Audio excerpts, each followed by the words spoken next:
Jatayu art সেন্টারের জন্য ropeway 555 টাকা পার হেড হিসাবে নেওয়া হয়। আর যদি ওয়াকিং ডিস্টেন্স যদি পায়ে হেঁটে যেতে চান তো সেই কারণে 345 টাকা নেবে। হাওয়া খুব বেশি থাকার কারণে মাঝে মাঝে বন্ধ হয়ে যায় এই রোপওয়ে সার্ভিস, আদারওয়াইজ সবসময় চলে। বলে রাখা ভালো, এই যাত্রাপথে আপনারা সেলফি স্ট্যান্ড নিতে পারেন, কিন্তু কোনো রকমের ট্রাইপড বা এই সব কিছু ব্যবহার করা মানা আছে, নিষেধ। ওখানেই আপনাদেরকে জমা করে যেতে হবে। তাছাড়া আপনারা শুধু ওয়ালেটটাই সঙ্গে করে নিতে পারবেন। এবং পান, বিড়ি, গুটকা কোনো কিছু নেওয়া যাবে না। জলের বোতল আপনারা নিতে পারেন, তবে সিল্ড বোতল হলে খুবই ভালো। আমরা অলমোস্ট পৌঁছে গেছি জটায়ু আর্ট সেন্টারে, আর কিছুক্ষণের মধ্যেই আমরা নেমে যাব।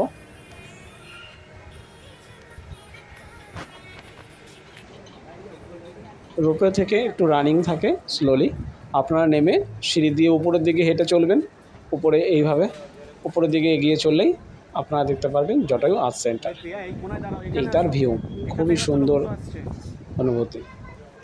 জটায়ু ছিল এক বড় ঈগল পাখি, যা রাবণ দ্বারা সীতাকে অপহরণ করার সময় সীতাকে উদ্ধার করার জন্য অনেক সাহসিকতার কাজ করে রাবণের সাথে লড়াই করেছিল। কিন্তু রাবণের কাছে পরাজিত হয়ে জটায়ু আঘাতপ্রাপ্ত হয়ে এই স্থানেই পড়েছিল, এবং তার স্মরণে এখানে তৈরি হয়েছে জটায়ু আর্ট সেন্টার।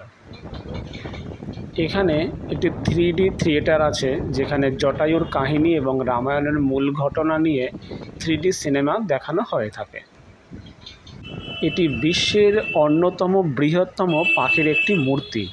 এখানে আপনারা কিছুটা সময় এখানে ফটো তুলে এখানকার চারিদিকে ঘুরে আপনারা টাইম স্পেন্ড করতে পারেন।